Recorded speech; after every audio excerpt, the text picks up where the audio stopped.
What's up, everyone? You know what night it is. Wednesday night, off-centered with Dustin, the personal finance dad.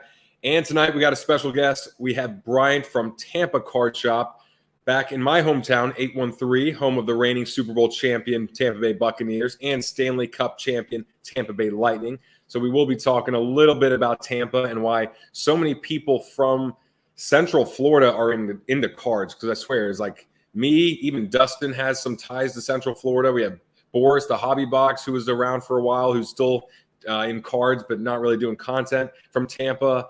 Andy, Fantasy Football Card Quest. So anyway, it's going to be a fun show. We're going to learn a lot, and thanks for joining us. So with that being said, welcome back.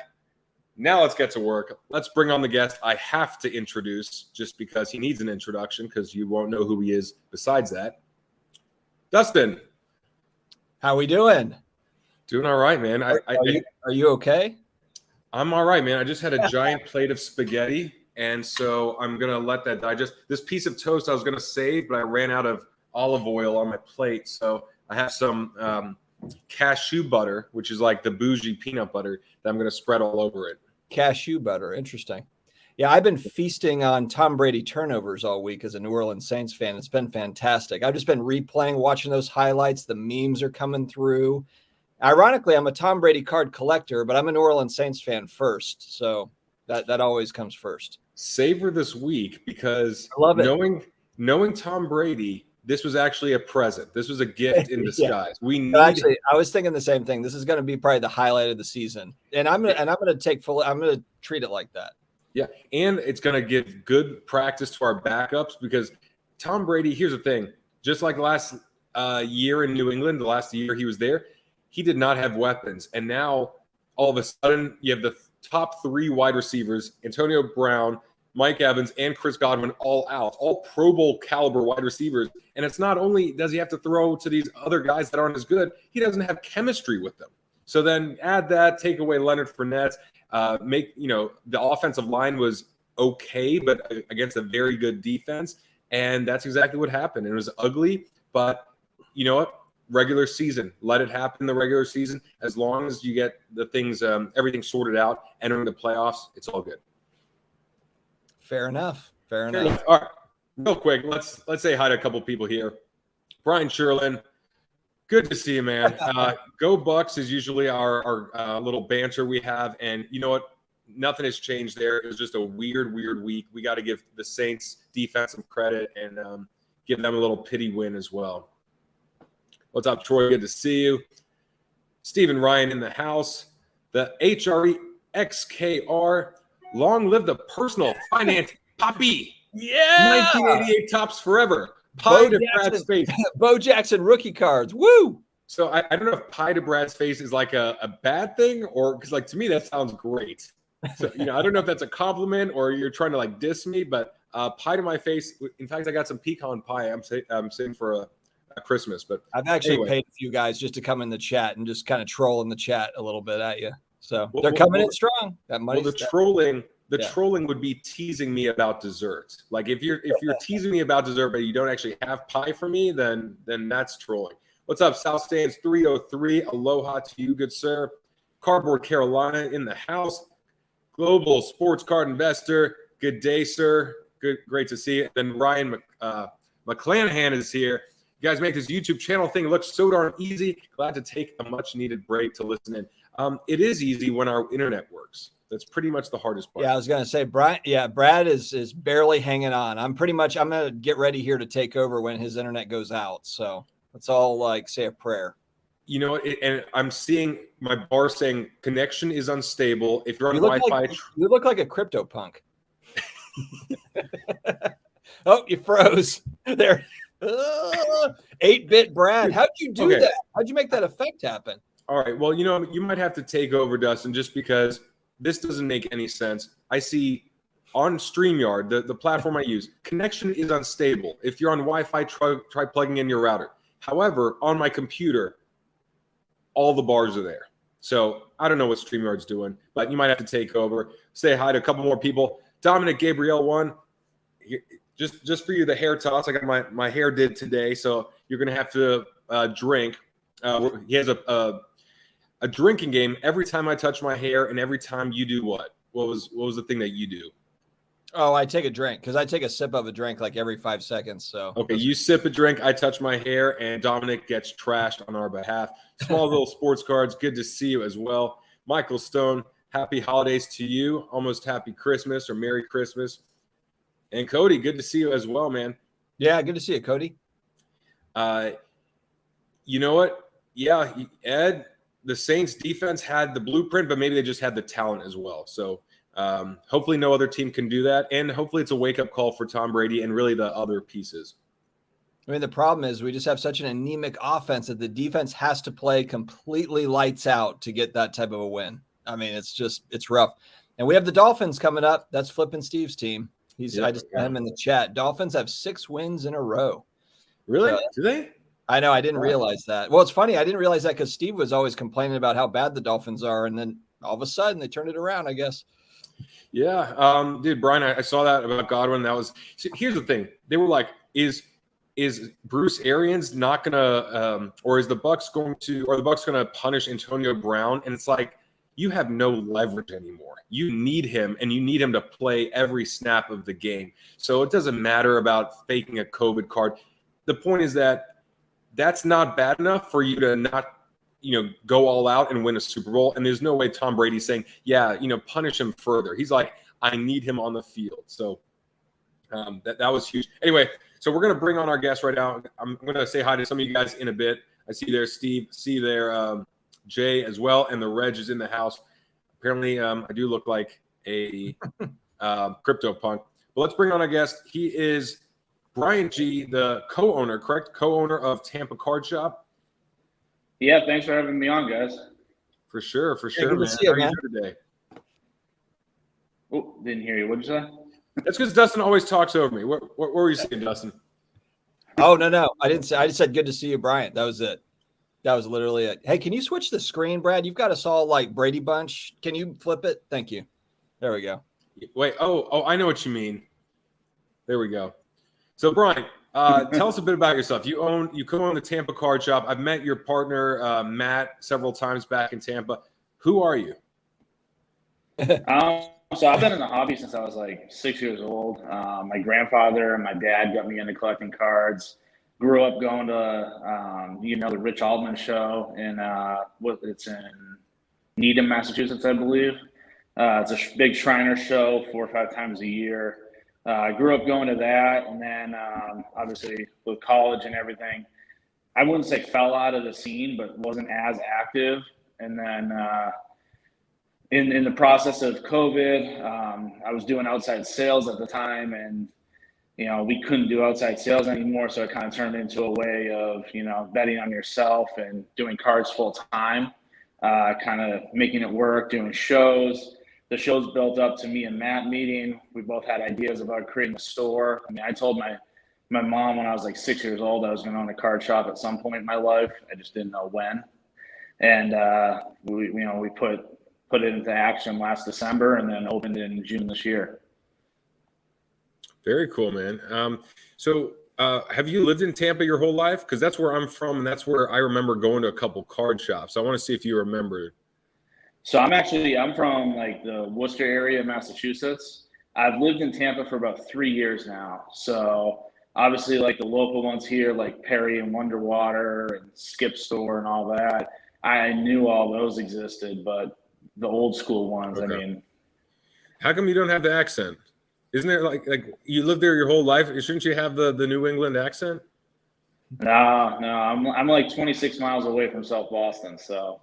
Ooh, okay. So you're just popped out. It popped out right there. He said Boston. Yeah. I mean, I eat Dunkin' Donuts all the time, so that's still ingrained into me. As soon as Tom Brady went to the Bucs, he lost his accent immediately that day. Yeah. I mean, I was sad, but I was buying Bucs season tickets the same day, so that wasn't that bad. Well, you had to, and then the prices just like tripled overnight. But so tell us a bit about your store. Like, I met Matt. I know you have a card shop down in Tampa. I know Tampa, for some reason, has a lot of people in cards. I'm not sure if it's more like you have the retirees who like pass it on to their kids and grandkids type of thing. But there's a lot of people from Central Florida into sports cards. I've just noticed that. But tell us a bit about your shop and like what makes you guys different. So, I mean, we're a newer store. It's not massive or anything. We don't have hobby allocation or anything. We have to grind for everything we get in the shop. But on a day-to-day basis, we live basically the life of building a business from ground up. And, it's something that we focus on a daily basis is to start building a community. The part of Tampa we're in, there hasn't been a card shop in that area in 30 years. So it's very much an untapped market. It's right on the North Tampa Lutz line. Okay. So past USF, but Yeah, is right that like Bears Ave and Bears Ave in North Florida? Our store is literally in yeah. North Florida. So okay. So I saw some really good questions in here in terms of Florida specifically. Like one person asked, yeah, there we go. NASCAR cards popular in the South? Because I mean, if you're from other parts, are there like, is Formula One bigger or NASCAR bigger or wrestling? I know Tampa is like wrestling capital of the U.S. Yeah. Is there a bigger following of these certain cards, or are you just seeing like it's the same whenever we travel as what it is in Tampa? I wouldn't say it's the same. The Bucks definitely dominate the market here. Brady specifically. Obviously, Gronk comes with it, but F1 is massive here. It's something that I kind of missed that whole wave, so I'm kind of cautiously waiting for the market to go down a little bit before totally diving in on that. But F1's huge. Soccer is probably our second best seller in the store. The soccer market's insane. The Rowdies here are really good in the MLS. They have a really good fan base. This is where Pele originally came over and played. So that definitely helps build that market as well. And soccer's taken over. I would say it's football, soccer, baseball. Basketball is pretty mixed in throughout, but that's interesting to hear basketball so far down the list. I mean, look, being in Tampa, you're like, all right, Tom Brady, Buccaneers, that makes sense. Rate that I wouldn't have guessed it'd be in the top 3, top 4, even though I know there's the Formula One race in St. Petersburg, and my dad used to watch or still does watch Formula One, and I don't know if it's the demographic, but to hear basketball so down the list, I mean, there's not a sports a NBA team in Tampa. There's the Orlando Magic, which suck, and they're an hour 15 away, and then Miami Heat a couple hours down. I wonder if that really makes a bigger impact, because here, living in LA, we got like 2 of every team. So I would have no idea as to what would impact local business as much. So that's really interesting to hear. Yeah. Do you have Bryanrt? Basketball? Yeah. Go ahead, man. Yeah, go ahead. You're always welcome to talk over Dustin. Gotcha. Don't get me wrong. Basketball is consistent. It's been huge for 3 years now here, but it's one of those sports that it goes in and out of season really easily here. The card market in general in Tampa, just to answer Bradley's question there, it hasn't slowed down at all. Brad, you were talking about how like everyone in Central Florida is into cards. I think it's because no one's actually from here. Like my partner Matt's from Detroit. My girlfriend Anna's huge into. She's from DC. I'm from Boston.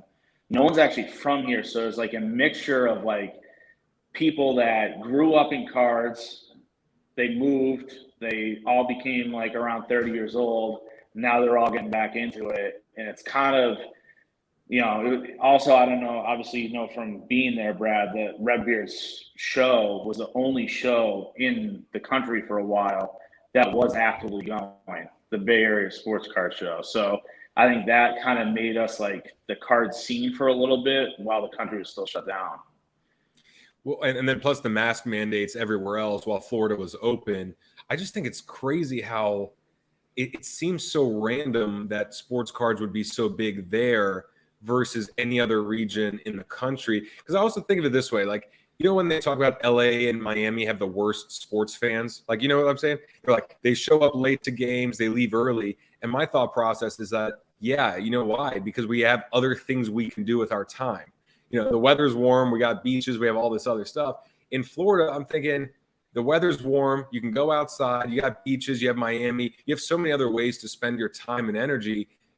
Why would it be bigger in South or Central Florida versus in a place where there's not as many options? Like, that's just my logic, which obviously doesn't, there's something missing from it, but yeah, I there's just there's a lot missing from that, Brad. Well, it's like if you said like Hawaii has a huge card market, you're like, why in the world would Hawaii have a huge card market? You can be like you can be mountain climbing. The funny part is Hawaii does.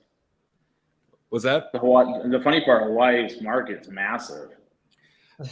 I don't know why. You need to get out more, Brad. I mean, like, you could be hiking and doing all these things outdoors. It's like you would think that the less options you have, the fewer options are bigger, right? If you have 10 options, you think that, all right, well, there's a lot of other things, kind of like watching TV or watching sports. It's like, well, if you have 5 games on of every sport, how do you know which one people really want to watch? But then, it's cool. I mean, it's great to hear. So one thing I want to ask you, compare, like, going into 2022 with your business and what you're seeing on a day-to-day basis. Because, like, our perspective is from consuming content. It's from, maybe buying and selling on occasion, but we're not in person. Me and Dustin aren't really in person doing a lot of the stuff.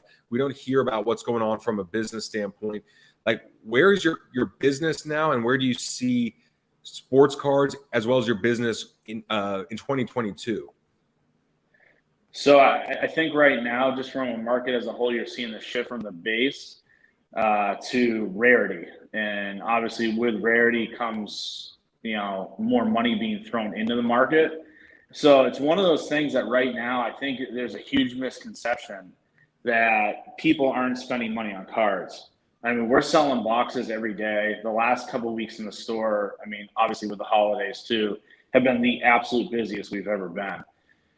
And, a lot of that is people still ripping product in store, but they're looking for stuff that's not retail anymore. Like, retail itself is kind of slowing down. No one wants to unnumber parallels. It's all about low numbered, rare stuff. How do I get my hands on it? What's the best product to rip? Like, every customer that comes in our store now asks that question. It's like, what would you open if you were me? And it's like, well, what are you looking for? Well, I'm looking for low numbered stuff. Well, technically it's going to cost a little bit more of an entry fee than, a $50 blaster box or $20 blaster, whatever we want to call it. But people are willing to spend the money, and the guys that are really invested in the hobby are putting that money into the, ripping that stuff right now. And then on top of it, I think the next year in cards, we're going to see kind of like that trickle down effect of that market retake off, and it's going to be based off rarity. Don't get me wrong, base cards will always have a place. There's always going to be, room for the $20 rookie, the $5 rookie. Mac Jones's Don Russ card's like $40 right now, and he's won 9 games. Like, if there's not an example of base still having a place, that's it right there. There's always going to be your hot rookie, but other than that, there's always going to be a place that people want the rare stuff. They want the low number, low pop, risky buys, I guess would be the way to put it. Bryan, are you guys getting a lot of foot traffic of people coming to you with that sort of stuff to where you can, buy at a discount as the dealer or the shop owner? Maybe you're buying it at 70, 80% and then reselling. Or are you doing more of the buying collections, kind of like where someone's got a vintage collection in Tampa or something? They don't know what to do with it. They call you guys. Like, what's more, because you said you guys have to grind, you don't have allocations. So, what makes up a lot of that business, or is it a mix, I guess?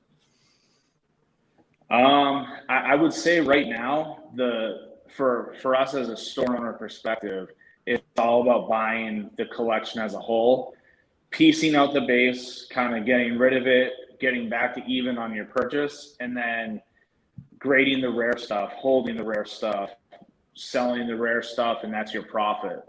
I never was a big proponent of buying bulk deals until about 2 months back. And now I feel like every other week I'm buying a bulk deal, and it's like, yeah, I took on everything, but these 7 cards are where I really wanted the stuff, and then this stuff will get me back to even. Yeah, I look at it kind of like I got my PSA submission back, and there's the 8s that I'll lose money on. There's the 9s that will make a little bit of money, but then it's the 10s that actually will put me forward. But it's like out of the lot, you know which ones are the money makers and which ones you just got to move just to recoup whatever, the majority of it. And in your case, Brad, you have to make up for PSA 2s on modern cards occasionally. Yeah, 2s, 4s. I got some 6s. I mean, like, I got an 8.5. I'm like, hey, if you guys the grader just got creative about whether to grade your card or not, send it to Brad. Send it to Brad and let him look it over. I'll make it easy. The answer is no. Just don't do it. Just don't do it. Well, do you guys do bulk submissions at your store or no? Or will you? Will we what? Will you do submissions like PSA submissions, or do you right now? Yeah, we actively do them. We do BGS, PSA, CSG, SGC. I mean, the nice thing is 2 of the grading companies, like one's like 20 miles from our store and the other's, across the state. So, SGC, we constantly are subbing to them. I'm a big proponent of BGS, and so is Matt. So we just recently started doing that as well. Speaking of SGC, are you, because there's all sorts of controversy as to like, oh, SGC doesn't sell, nobody wants those types of slabs. Do they want PSA? You have people like, wait, where am I pointing? Yeah. But what's your experience? Is it catching on? Like, are you guys seeing, a lot of SGC sales? Do you have to just price it right to do it? Or what's your take on SGC versus PSA? Ignore that comment for now. I'll bring that up in a second. Okay. SGC actually sells incredibly well in the soccer world. It's something that, and a few others that locally do a ton of soccer caught onto about 4 months back and started buying a ton of SGC slabs for soccer specifically, and in all honesty, baseball. They sell really well. Don't get me wrong, like a 9, yeah, you're not going to make a lot of money compared to a raw, but those 9.5s and those 10s, they do sell. Now, at the end of the day, have I bought SGC cards and, crossed them to other companies? Absolutely. But, there is a market for it. There is a pretty quick turnaround time in grading. So I think that's the other reason. And it's the only thing you can grade for under $30 right now. So, okay, this is a great question right here. Straight execution, I believe I said that right. This is fair because it's like if you have a lot more Tom Brady buyers, which makes sense. There are other questions I want you to answer around if Rays players, Wander Franco, is selling, but also hand in hand with that is, do people look at SGC more or higher, knowing that it's in their backyard and there's like this little, I don't know, hometown loyalty or hometown discount type of feel versus when you go on the road to a show in the Midwest or in the West Coast? Are you seeing a different response to SGC slabs or even the other companies based on, or perhaps based on the fact that it's right there? In person at shows, because we set up all the time, there is a market for it being sold. People do like SGC because it is like the local team in a way. But at the end of the day, it's just like going down to Dallas. Dallas is so dominated by BGS. BGS is so massive there that, they kind of control that market as a whole. SGC doesn't have that same grip on Florida as I would say, like, would be in Dallas. But people buy it. There's a lot of online activity with it. And there's so much of a presence of Whatnot down here that people are constantly buying it to put it on their Whatnot channels. And that's where you're seeing a lot of the outlets for it. Are you guys doing more business? Are you guys doing more business locally or when you hit the shows? Because I know you guys do shows big. I mean, I remember at the National, you had a bunch. I mean, you had a pretty big space. I'm sure I think I saw on YouTube that Tampa Con that you guys just had, that convention that was in Tampa. What's your experience kind of locally versus getting on the road? I mean, there's a big connotation in sports cards here. You buy in Florida to sell out of the state. It's something I've kind of learned to be accustomed to the last 2 years. You get your best deals in the state of Florida. You sell in Dallas, you sell at the National, you sell in Vegas, and all the other bigger shows. I know why. And I know why. That's because most people in Florida are on crack and they need their drugs. So they're willing to sell their cards at a discount to get their drug money right away. I know. I lived in Tampa most of my life, Miami 5 years. Pretty sure that's Brad's flying into Florida every weekend to buy cards to take it back to LA. Well, if I can get the deals because they need their crack. I mean, man. Sorry, kids that are watching. Coming in hot. Yeah, coming in hot tonight. Well, I mean, hey, I'm just saying there's some weird things in Florida. And I love Florida. There's a lot right about it. But there's some crazy stories that come out of Florida. And it's like, it's never really like the big cities. It's always the outskirts, like the little towns in between. You're like, oh, man, that came out of Florida. But anyway, that's my theory is that it's they need it for whatever illegal drugs. I don't know how we transition off of that, Brad. So go ahead. Can you confirm or deny that, Bryanrt? Yeah. I think from a card perspective, it's a deny, but I saw you wink. You winked, so you winked. Yeah. Yeah, I mean, to be honest, we have guys that go over to California and they buy in California to come here at the end of each month. Like people need rent money there, and the cost of living is so much higher. Sure, it's kind of vice versa. But I mean, it definitely, I would say there's not zero truth to what Brad said. I mean, I think the further you go to the outskirts and down to Miami, the more truth that becomes, or more truth to it. Okay, in terms of like baseball, though, I would imagine huge baseball market. You have the Rays, who doesn't have a huge fan base, but they're a great team, and you have a lot of transplants from New York. You have the snowbirds from New York, Boston, Canada. A lot of opposing teams, a lot of people in their 60s, 70s, maybe bigger baseball fans than other parts of the country. Plus, you have spring training there. So what's the baseball card market like? I would imagine it's big, but you didn't mention it in the top 3 or 4. So can you explain, what you're seeing there? So baseball is obviously massive wherever you go, but I mean, having like the Phillies here, the Rays being here full time, and like all the spring training sites that you were saying, there's like a 4-month route from the end of each year that baseball booms here. Now, the baseball market as a whole usually really builds up during spring training. Here, it really starts in like January.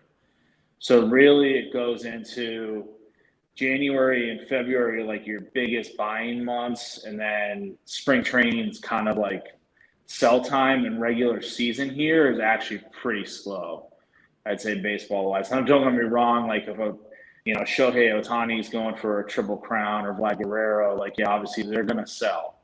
But unless someone's making their debut, it's baseball from like July on, I'd say, is pretty stagnant here. What about I saw there's a couple comments I really want to point out, but this was a good one by Flipping Steve. So good to see you, Flipping Steve. What about non-sports? Like, is there a huge Marvel or music, cultural icon, Star Wars, whatever other stuff? Is that getting more popular in Tampa? Has it been popular, or is it really just sports dominated? So Star Wars has always been huge here. I think with a lot of transplants and everything from, specifically the Northeast, those movies were huge up there growing up, and a lot of people are kind of grasping back onto those down here. And obviously with the new Star Wars land opening up in Orlando an hour down the road, that always has a market. Marvel, you can see a huge market shift in Marvel around here whenever a new movie comes out. And then the other thing that's really picking up is like Nintendo cards. Like there's like these old Game Boy cards that are starting to resurface. You're starting to see a lot of that. You're seeing just stuff you normally wouldn't see. Like, skateboarding has a pretty good market here, like Tony Hawk stuff, and, just different cultural icons, just like Steve said. Like there is a very defined market for that. CollectorCon as a whole, being here 4 times a year now, I think brings that. Pokemon's like one of our best sellers in store. So anything non-sport here is very welcomed. Interesting. Troy's Collectibles at 926 is a good question as well. Bryanrt, what's your one card in your collection not for sale, and your one card you are chasing. So obviously you're a dealer and you're moving cards around, but do you have a PC? Do you have kind of one card you would never sell? And then also one that you're, a grail or something that you want to add? So the biggest card I'm currently chasing, I want to get a Tom Brady 101 autograph on card. It doesn't have to be anything specific per se, but something in the Pats uniform. I mean, I'm not a Bucs fan by any means, but something in Patriots uniform or, even Michigan. Just to have 101, put it away. It doesn't have to be on card, but preferred. And then the one card in my collection I'd probably never sell is at the National this past year. I gemmed my childhood Bowman Chrome Brady. So one of those cards that I had it from, before he was Tom Brady. Like Michael Bishop was still like the quote unquote popular backup in New England at the time. Yeah. So I've had it for forever. I remember how many Michael Bishop cards do you have? Yeah. more than you would like to know. I remember in Dallas you had, I think that it wasn't the same card. It wasn't a chrome. It was a regular Bowman paper Brady rookie. And I was looking at it. I think you had it in like an 8, like a PSA 8. And that was one that you had when you were, a kid like 20 years ago. But I remember you saying that was like a quarter bin card in like 2000 or like a dollar bin card, back then. Cause obviously nobody knew him. Like he was nobody. Yeah, I honestly think that's why his market's so strong. I think a lot of his stuff got destroyed, to be honest with you. Don't get me wrong, there's a lot of it that circulates. Obviously, there's rarity to everything, but I think a lot of his stuff is just, corners are destroyed because they were in dollar boxes or people threw them out or, they just forgot about them. Well, it makes sense. If you're not a top 3 drafted quarterback, I mean, I think that's where you see the value is if those late first rounders, second rounders, and in Tom Brady's case, 6 rounders that the odds are highly against them. But if you get one of those cards, you believe in one of those players from a second or third round or later, it's like people are getting rid of those cards just to invest everything in those top 3 quarterbacks or those top 3 picks. And it's like, you never know. I mean, the odds are that it's not going to pan out, obviously. The odds are better that the top 3 quarterbacks will be one great one in there, but it makes sense. The first year or two, just get rid of the Tom Brady cards. And then even if like Tom Brady turns into someone pretty good, the card market wasn't a fraction of what it is now in terms of values. So you might not even think of keeping it in great shape. You just might not throw it out. And maybe it's okay if it's laying there without a sleeve, or you didn't put in a sleeve to begin with. You just kind of like put in one of those binders. But it makes sense. So congratulations on that. I want to ask you, as we're getting closer to 2022, based on the trends you're seeing, like you're saying, all right, we're looking at these Nintendo cards and certain non-sports are picking up. Like, what are some predictions for 2022? Maybe it's grading, maybe it's a certain trend or fad or something exploding or something just diminishing. Like, based on what you're seeing, what do you think we can see next year? I think the next 12 months, you're going to see football become the dominant sport in the country again in terms of sports cards. I think when the boom came back, basketball took over.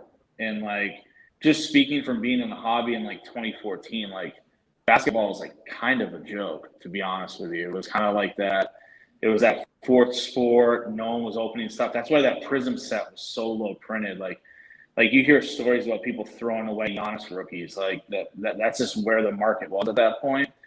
So I think you're going to see a lot of money shift into football.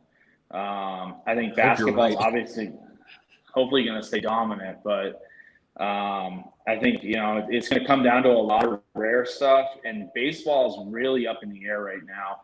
I mean, I'm a huge baseball first guy, to be honest with you. I'm not going to say I'm not worried about this lockout. I mean, they gotta figure that out, because every time they're doing that, they're pushing away fans, and I think the strike could have a really negative effect on that market as a whole. I hope opening day starts at time, but if the season doesn't start on time, you're going to see a lot of guys move out of baseball, I think, because you've got 22-year-olds like Juan Soto, where it's like, how many shortened seasons are these guys going to have? And then they're not going to get their accolades. Like, baseball is such a numbers counting sport, right? That 3,000 hits, 500 home runs are so big. And what if 20 years from now it's like, well, Juan Soto didn't get the 3,000 hits because he had the COVID shortened year, he had the strike shortened season, and there's like 5 knocks against him that he couldn't control. That's kind of a crappy situation for a sport as a whole. Yeah, and then just like if you have collectors and investors taking a break from baseball because there isn't baseball being played, where are they going to go? And would it be football as the closest sport? Would they just ditch cards altogether until the following year? I guess if they're only a baseball collector and investor. But for the other sports' sake, I actually think it's like, okay, that could be a good thing for football and baseball, or basketball, hockey, perhaps, Formula One, other sports, other things. Yeah, I mean, I think basketball is really going to depend on what teams are standing there at the end of the year. If it's just going to be what it's looking right now, and it's going to be a cakewalk of Steph, just walking his way into a finals, I don't think that necessarily helps the rest of the sport. Luka's stuff, Zion stuff is all down right now, and a lot of that is performance. We have one guy that hasn't played a game this year, another guy that's been up and down, and I think you're seeing a general market shift basketball-wise that makes sense. Like, Luka's stuff shouldn't be worth $10,000. He's played 3 years. But in the same breath, we need them to play well to boost that market back up in about 3 to 4 months around playoff time. One thing I thought was interesting is that every time I visit Tampa, it's obvious how much of a football town it is. Like, it's obvious that, because you also have college football, not from in Tampa, because I went to USF, their team is horrible, but you have a lot of people in Tampa that went to Florida State or Florida, both schools that are huge for football, and then some people that went down to University of Miami. But it is a football state. So I wonder if your perspective on the card market is influenced on being in Tampa, where there is no basketball team. The Tampa Bay Lightning are crushing it. At the same time, it's not a hockey market. It's just a very well marketed team and a very well run team overall. But it's not like people are out there playing hockey, because it's like you have to rent ice time and it costs a fortune. Basketball, yeah, obviously not a basketball market. It's only really baseball and football that you see, just based on the Yankees Stadium, the Yankees spring training right across from Raymond James Stadium, and the other teams that are there, the Rays, obviously. But in terms of football cards, this has been really flat compared to what I thought, because I thought football would be the sport that had the most potential coming into this year. And the cards I bought, a lot, Lamar Jackson Optic Hollows, Patrick Mahomes Prism rookie cards, Kyler Murray, Russell Wilson. Some of the players did horrible, and then some of them did well. But the whole market for football, except for rare Herbert cards or Tom Brady rookie cards, pretty much have softened. But I would love to see football really take off. There was a great comment in there, though, about how fantasy football is here and there's gambling, and maybe a lot of people are just still putting their money there versus into cards, where it looked like cards could have been the perfect alternative to betting on a specific game. So I don't know if you have any input there, but hopefully football is on top next year. I'd love that. Well, honestly, I think football is right where it normally is, to be honest with you. There's 3 to 4 guys every year that go up in season. There's the guys that people buy into and prospect. They get the national. It was all about Baker Mayfield. I think I brought 25, 30 Baker slabs and sold those all day one of the national. And at the end of the day, in football, it really comes down to right now it's Brady, Stafford, it's the guys that are in the MVP race that if you're not top 5 in that, your stuff is pretty stagnant. Jonathan Taylor stuff's finally getting some love, but if you're not top 5 in that race, your stuff is very much dependent on the game by game basis. But I think football as a whole is kind of where it needs to be right now. The problem on why it feels stagnant as a whole market is there's not one dominant team. There's no one running the table. There's no team that, is 12-1 and expected to just walk their way into a Super Bowl. Like realistically, the NFC wise, there's like 5 teams that if you said they're in the Super Bowl, it wouldn't surprise me. Like I'm a diehard Pats fan. I was not expecting the Patriots to win 10 games this year, to be honest with you. Like I just didn't see it happening. So there's a lot of like weird stuff happening in football where it hasn't been consistent. I think that's kind of more why the market feels staler than it actually is. Bryanrt, what's the ratio of like modern to ultra modern card sales versus vintage stuff? As far as the amount of business you're doing, is it mostly modern, ultra modern, or do you do quite a bit of vintage stuff as well?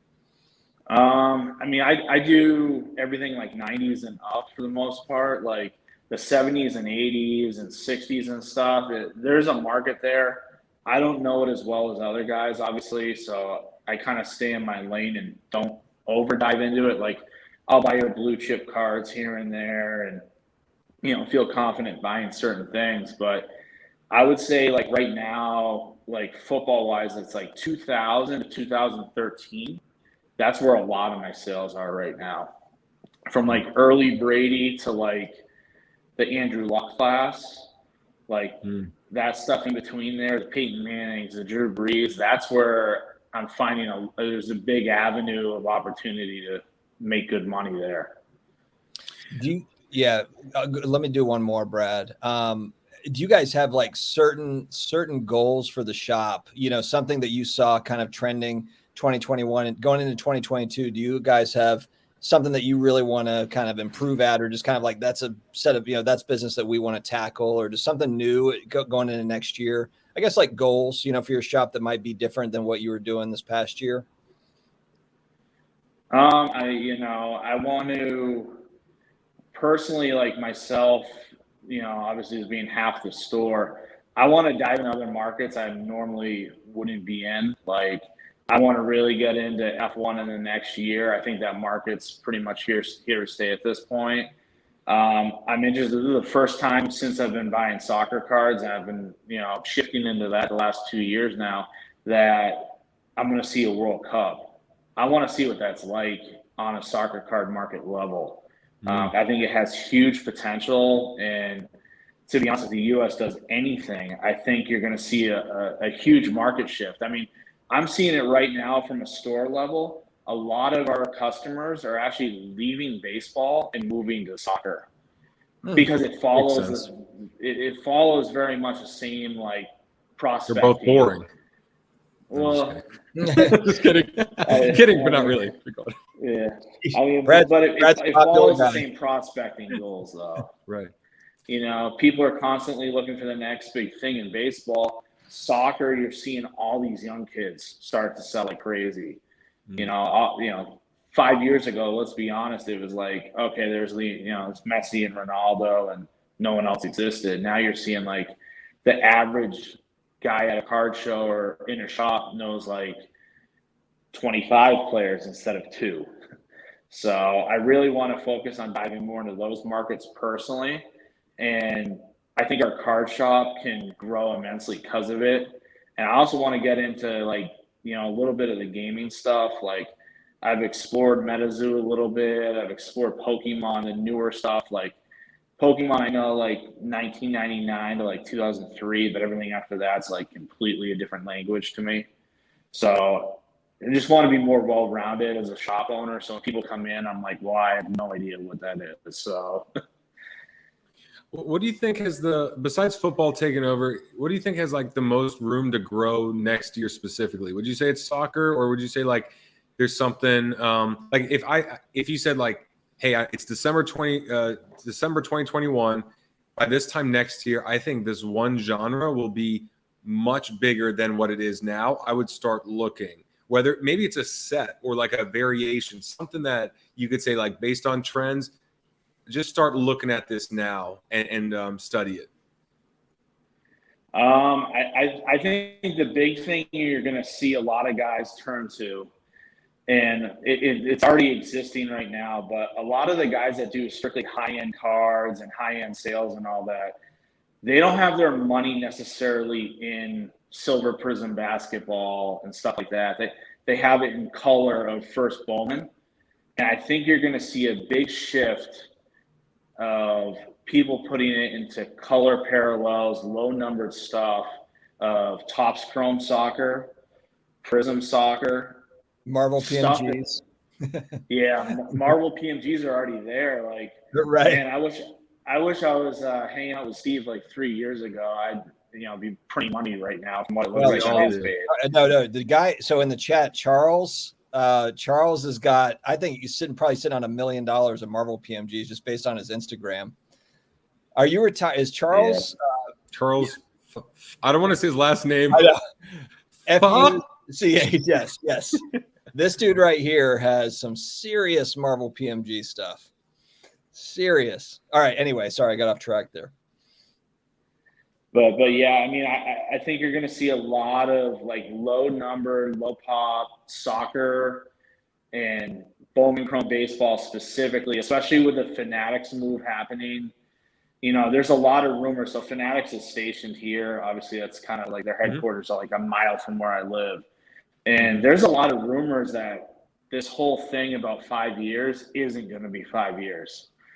So it's going to be a lot quicker. And I think you're going to see a lot of guys buy into rarity of stuff that necessarily might not get made. Like, I think it's realistic. We have to start thinking about baseball without Bowman and without Topps Chrome, which is scary, but it's a distinct possibility in the next 2 years. That's a great segue because, look, you're a card shop owner. Fanatics is right in your back door. They've said the right things. I've heard Josh Liu run interviews, and it sounds like they want to have hobby shops. They know the importance. They are also a big business. They have a lot of advantages and resources that Panini and Topps don't have. Have you been in contact with Fanatics? Is there a rep at Fanatics that's like contacting different stores to like just give them a little heads up? Because I don't know what's going on behind the scenes, right? I don't know if there's any communication, if Panini's reaching out once every couple months just to give the latest, or if like everyone's just hush hush. But then, let's just say they do take over a year from now. Obviously, we don't know how that's going to affect you specifically. I'd be curious as to how it would affect the older cards if people stopped caring about the older cards, or if they would look at it in a different light. Like, I mean, first year Prism, is that something people care more about when Prism doesn't exist, or do they care less about because Prism doesn't exist? But have you heard anything from Fanatics, first of all? That was a long time to make the question. Yeah, just go, man. I haven't heard anything specifically. They have reps at like all our shows around here. Guys are going out and buying and everything for them. I haven't heard anything specifically. I've heard every rumor under the sun, from they're going to buy Topps, they're going to buy Panini, to they're going to lease out their license to the companies, and there's going to be a Fanatics logo on the top of every card. So I've heard every rumor under the sun. But in the same breath, like, I guess when you're talking about older cards, we've already seen what the market's going to do when stuff gets eliminated. So right now, there's no Topps Chrome football, right? Obviously, with this gold rush going on and people are chasing, anything gold Prism to 10, right? The other thing that's going on is people are going back and buying all the gold, refractors and the gold extractors. Like, you're seeing Brady cards that were $200 a year ago sell for $20,000 now because it's his second year Topps Chrome gold extractor. Like, that stuff hasn't existed for five to 7 years now, and it's just as sought after as it was then. Is that because it's Tom Brady and he's defying the odds and he's the greatest of all time, and there wasn't a Prism back there to compare to? Because it's not like you have like all these other second-year Tom Brady cards. It's pretty much, all right, Topps Chrome was the marquee product. That was like the great product back then. So perfect example the other day, though. I sold an Eddie George gold extractor from Topps Finest. So it's technically lower than Topps Chrome. 2003 for like $80. Like, let's be honest, 2 years ago, that might have been in a dollar box at a show. Yeah, Like, Topps he's a good running Finest, back. I've seen that. Topps Finest has gone ballistic. I was looking at that actually for Breeze. I was looking, obviously, as a Saints fan, I was like, oh, I'll look for some gold, gold refractor, some gold stuff for Breeze. And that's Topps Finest. I'm like, well, it's a cheaper product. Not anymore. It's not a cheaper product anymore. Well, I'll say too, Topps Finest and Topps Chrome, both for me have a lot of nostalgia. Like there's a huge nostalgic element. And the Finest, I thought the coolest thing with the Finest was the fact that there was a layer that you could peel off. The fact that you could actually alter the card yourself legally, like either decide, do I want to peel it off or do I want to keep it on? I thought that was always like one of the coolest things you could do, because it gave you a choice. It's not just, it's like a scratch and sniff. Like imagine if it was like a scratch and sniff card, and then underneath the scratch and sniff is like a code that maybe it's for a redemption, but if you scratch it off, it's not going to be worth nearly as much. But if you keep it on there and sell it, it's kind of like, hey, is there a prize under there? I don't know. I'll sell it to you. And you know what I mean? It's kind of grading a pack or something. But if only cards smelled like cake, then Brad would be a lot more interested. I'd ruin every card, man. I'd ruin them all. Awesome stuff. What else you got, Dustin? I don't know. I think we've learned a lot about you tonight. We learned that you hate the indoors, you hate sports, and you hate the state of Florida. That's what we've learned. I love football. I love getting my tan on. I love doing this. I love talking to you guys, talking about cards, wishing I would have sold more cards. Now I can scale up to the rarer stuff. But instead, I've been holding on to my cards, hoping for the market to turn around instead of just taking my losses. Because, yeah, like most of my inventory was the stuff that sold up to March 2021. It was pretty much like, hey, if that's what people want, I'll give it to them. But then 6 months later, no, they don't want that stuff anymore. So that's where it's like, it's a bit brutal. But anyway, yeah, let's not go down that dark path. Yeah. Like like where's my bottle of vodka? What's something you would like to see in the hobby next year, Brian? Like if you had a wish list, 2 or 3 wishes, I'd love to see this happen. This is why. What would it be? So around March last year, you really saw like the market in a really good place. Obviously, there's been a lot of negative connotation in the last like 3 months about the market in general. I want to see it go back to that, but I'm more excited to see it from everyone kind of taking what they've learned the last 6 months and putting it into action. I think you've seen people come from being one-track minded of Prism's everything to, all these other sets are starting to get more love now. And, there's a lot of guys that didn't even know Topps Chrome football existed 5 years ago, let's be honest. But they're educating themselves on it right now. And I think you're going to see the market become really healthy in an aspect of the buyers are smarter, but the sellers smarter as well. And it's going to be a really good marketplace as a whole. So I really wish come May, June, we see that turn big time and going right into the national. And to be honest, I think the other thing we got to do as a market as a whole is kind of like Gary Vee back in. After seeing that video the other night of him basically feeling, pushed out, he was a huge proponent of the market getting to anywhere where it was in the last 3 years. I think you have to have him involved in some aspect before the national in 2021. Yeah, I didn't see that video, but the whole reason I got back in is from hearing it from Gary Vee. Like it was literally, he's a loudspeaker and in a good way, and he's ahead of a lot of trends. I think people listen to one soundbite and then they base their opinion off of that one soundbite versus listen to all the content he's ever said on that topic. Because I hear disclaimers left and right. I literally, like NFTs, cards, everything, where it's like 98 to 99% will fail miserably.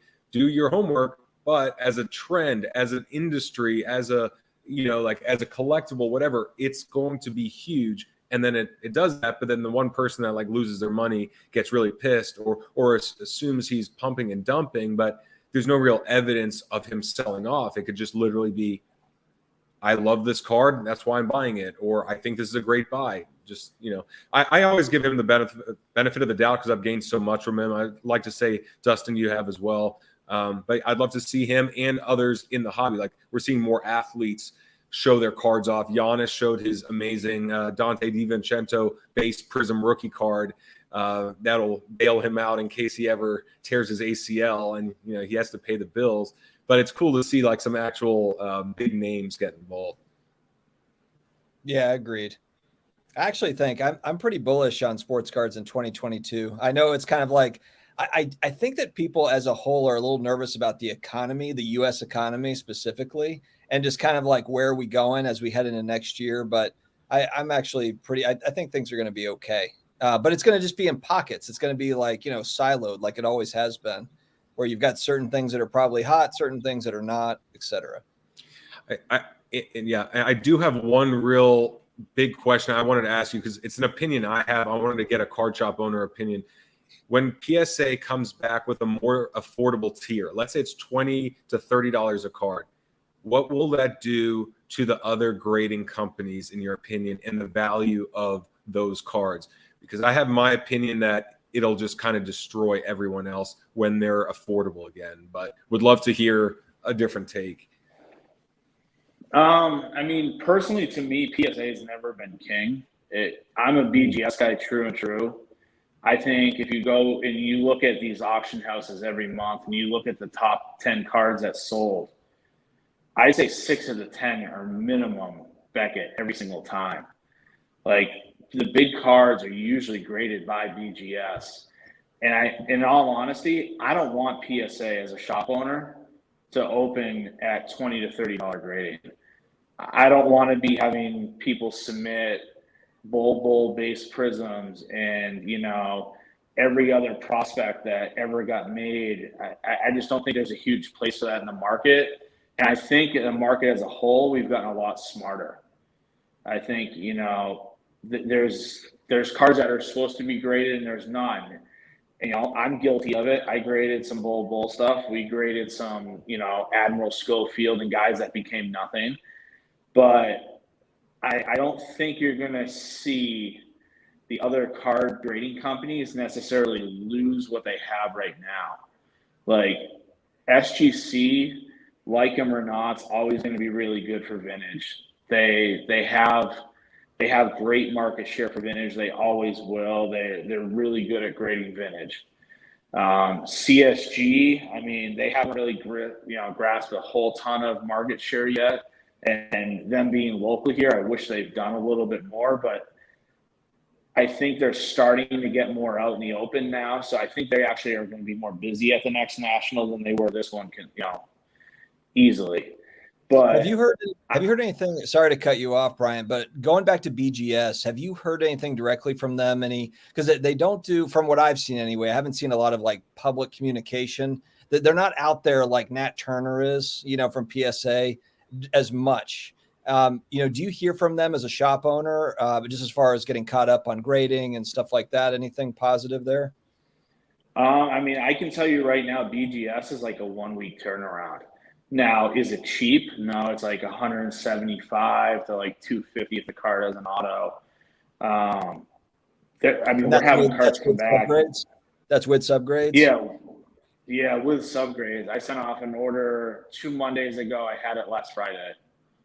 Like, it's quick. I mean, they're quicker than PSA on Express right now, in my opinion. Now, does that mean that their backlog is necessarily clearing? I'm not really sure. But I can tell you, using them, if it's about getting a card back quick in terms of selling it at its height, that's where I'm going right now, actually. Interesting. Okay.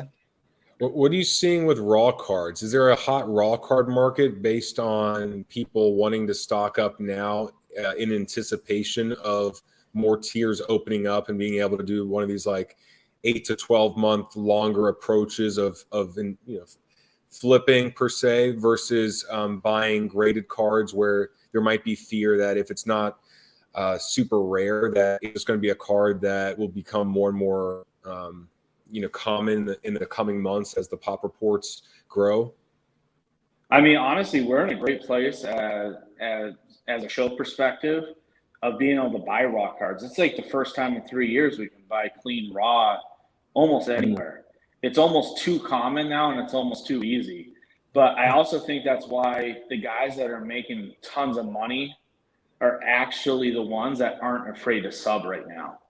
It's something that I didn't really open my eyes to until about 4 months back. And then I looked at it, and it's like, you know, these guys that are making $10,000 on a card, like a single card investment, they're buying that card for $1,000 raw, and they're putting money into grading it.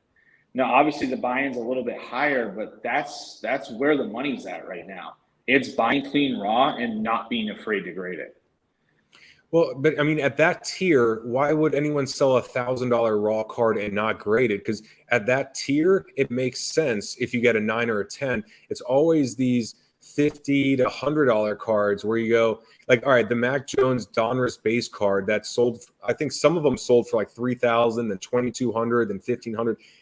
I think the only thing that makes sense about that is that if you're the first person to get it graded, someone out there will pay an arm and a leg for it. Either they're very impatient and they just want to be the first person to own it, or they don't understand that a pop 2 will eventually go to a pop 1,000. You just give it some time. So it's really that market where I'm like, if you grade it at that high level and it comes back at 10, you might be one of the 5 people or 10 people to get that base card or that silver in that grade in a 10, and maybe that's the advantage. But if you don't, then, and you're stuck with a 9 and you paid what, $200 or so for it to be graded to get a 9, now you may lose, $150. Yeah, I mean, I'm not gonna lie, from a risk perspective, I would never do that. I would never grade a Mac Jones base to, hopefully sell it for $3,000. And a lot of them sold for that. I mean, I think they're still doing over $1,000 last time I looked at it, but like, I don't like seeing like that approach. I'm seeing a lot of guys fall for it. They're following the hype. I mean, every year, even before the boom happened 3-4 years ago, like I remember Blake Bortles selling like crazy just because he was the hyped rookie. And like, I like Mac Jones. I'm a Patriots fan, but I'm telling you right now, I own like 2 Mac Jones cards. I just don't. I don't think it's smart to buy him right now. I don't think it's viable to even make money 2 years from now buying him right now. It's kind of like, I think the play, the guys that aren't afraid to grade, they're buying just low numbered stuff that necessarily wasn't graded 2 years ago. Like you're seeing a lot of guys buy numbered Topps Chrome stuff, numbered Bowman Chrome, numbered, soccer as a whole right now. I think, anything that's Topps Chrome, if you can gem that stuff, it's a gold mine. Like I think that's really where the money's shifting, and I think that's the future for the next like 3 to 4 months from a grading perspective. Are you seeing the kind of the rare soccer stuff raw? Is it cheaper to buy that stuff? And so that's where like you grade it, you get a 10 and it's like a jackpot, or is it that people know what the good raw stuff is? Like they're like, okay, that's like people are aware of it, or they're still learning about it on the soccer side? I think a lot of it's pop count related. Obviously, the market's not the biggest yet, so I think that's why the demand on certain stuff is there. But I think a lot of guys, they opened soccer, they didn't necessarily know what it was. And let's be honest, like soccer wax is still pretty affordable. So Topps Chrome Bundesliga was like $200. If you get a red refractor auto of someone numbered to 10, I mean, if that gems out, that could be like a $8,000 to $10,000 card. But if you're into it for $200 and you rip the box at that and someone says, hey, I'll give you $1,000 for that, and you don't know soccer, is that really a bad deal on your end? Right. For sure. Brian, dude, it's been a pleasure having you on and learning about your company, but also learning so much about cards, because we don't have shop owners on too often, but this is very eye-opening for us as well. And I know a lot of people in the audience learned a lot from you as well. So where can people find more about you and your store? So on Instagram, obviously our store's page is Tampa Card Shop. My personal is Tampa Card Shop Bryanrt. I mean, we do every big show you could think of, from Collector Con to Dallas. Our next big one will be Dallas in January, and then we're talking about doing Vegas, and we'll be at the Atlanta Culture Collision Show. So any big show, we're open 6 days a week in the store as well. So we're kind of full tilt, full time from a card perspective. And make sure to say Brad and Dustin sent me, and then Bryan will give you a 20% off your order of anything you want, no limit. That's a joke, guys. Yeah. Like, actually, it didn't work There'll out. definitely be a discount though if they said they sent you. Yeah. Like, actually, you're paying more. Yeah. All right. Well, anyway, great having you on. Guys, thanks so much for joining us. We will see you next week. If you haven't hit that thumbs up, it means a lot to us. It means a lot to the algorithm, and then it'll give more business and traffic to Bryanrt as well. And so we'll hopefully have him on again. So have a great Christmas. All right, thank you very much, guys. You got it. See you later, guys. All right. See you guys. And thanks, TextFlow. Thanks for that